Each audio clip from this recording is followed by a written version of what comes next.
The Canadian government will give you money tax-free per kid you have.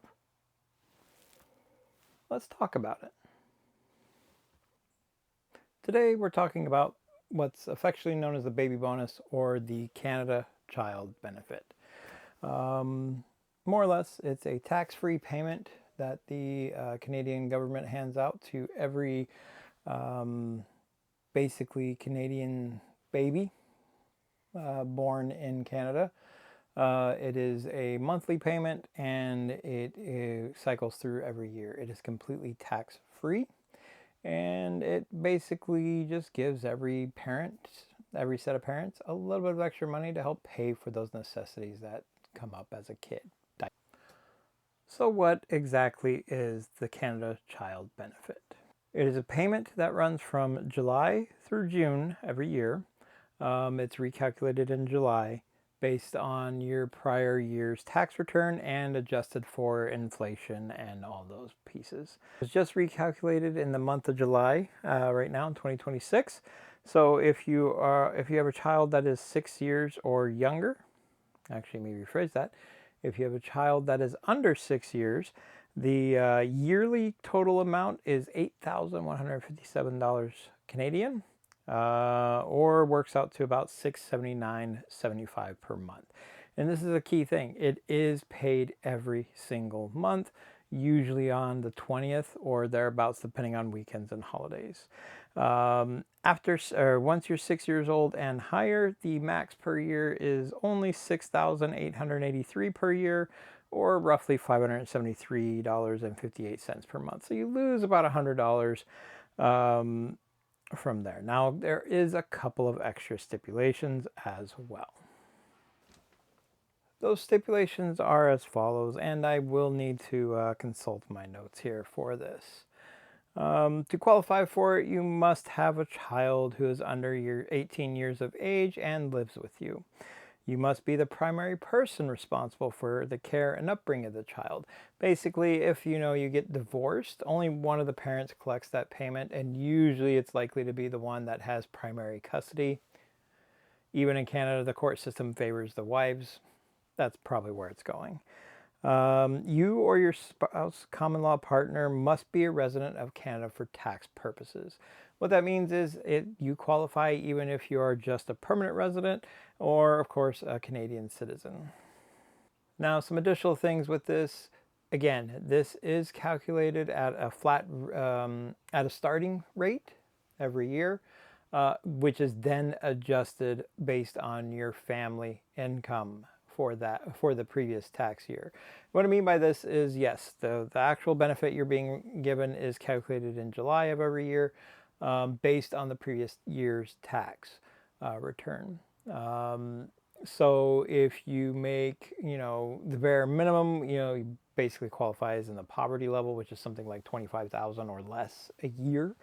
As a family, you'll get the maximum amount per month, the $679 or $573, depending on the age of the kid.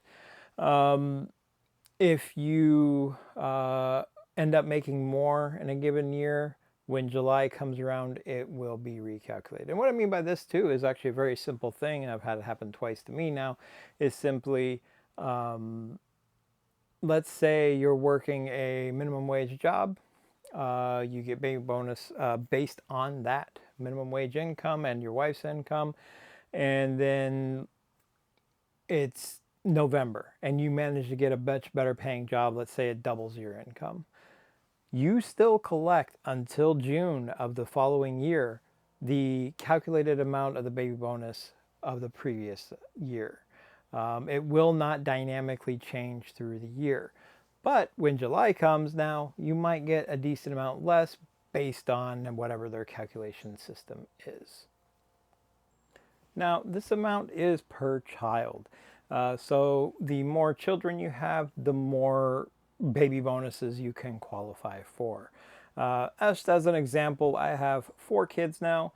3 of those were born almost a decade ago or longer. But at the time, every year I would have, I had my first one in 2012, got baby bonus basically right away, calculated it, and that carried through. And then 2014, had my second child, my middle son, and again, the new amount was added to the previous baby bonus, so it continued to increase.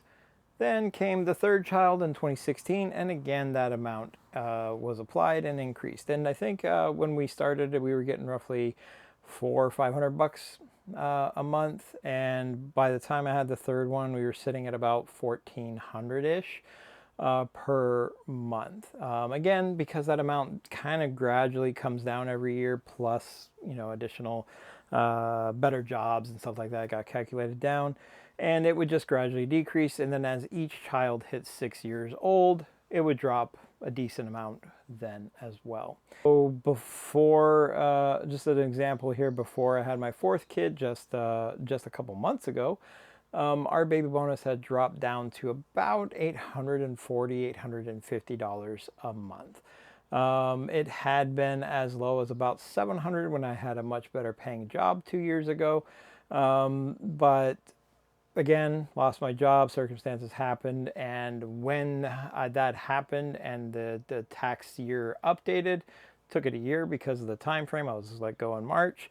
They recalculated in July based on the previous year when I was still making a decent amount of money, so it didn't really help much. But the following year, it jumped up about $200 or $300 at that time.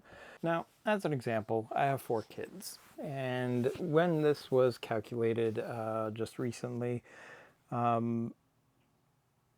in March when he was first born, we were given, I think it ended up being something like $1,390 a month, Canadian. In most of these cases, if I remember, I'll put the US dollar equivalent down here below. So July, it just turned July, it was just recalculated, and in this particular case, while the amount went up, we're allowed to have per year. Again, certain things gradually work it down. So it dropped to $1,360 a month. Pretty good. And again, it mainly goes towards food, diapers, stuff like that. Because quite frankly, groceries are expensive. Now, one of the big complaints that people have, especially in the US for such systems, is that that money being given will go to waste. In my particular case, it definitely doesn't. It's literally buying food for our family, helping get diapers, clothes, toys, stuff like that. Especially in the last year or so as inflation skyrocketed after COVID, and things have gotten quite a bit more expensive. Money just doesn't go as far as it used to. I routinely am spending $400 or $500 a week in groceries. Now, originally, the baby bonus was made up of 2 different systems. One of them was taxed, one was not. There was a federal element to it, basically national government part, and then there was a provincial part of it. This was changed, I believe, back in 2016-ish, maybe 2020. I'll update below which it was. And when that happened, the change was simply because of a lot of children actually ending up in poverty. Once that change happened, I think poverty levels for your average kid dropped from like 14% down to 6% within 2 years, which has done a lot to really help the quality of life for kids here in Canada. And again, there are always going to be people that kind of waste that money, go buy, get your nails done, go buy stuff for you as a father, whatever. But the vast majority of people actually use it for its intended case, which is simply to make it a little easier to make ends meet for your family. So that's it for this video. Thank you for watching. If you liked it, please leave a like, subscribe, leave a comment. Yeah, we'll see what happens next. Now, that's probably the last video specifically about Canada for a few. I got a couple other things I'm going to try regarding US presidents and a couple other things. Just little short videos just to see what kind of sticks and what doesn't. So at this point, we'll leave it at that, and I hope you have a good one. See you next time.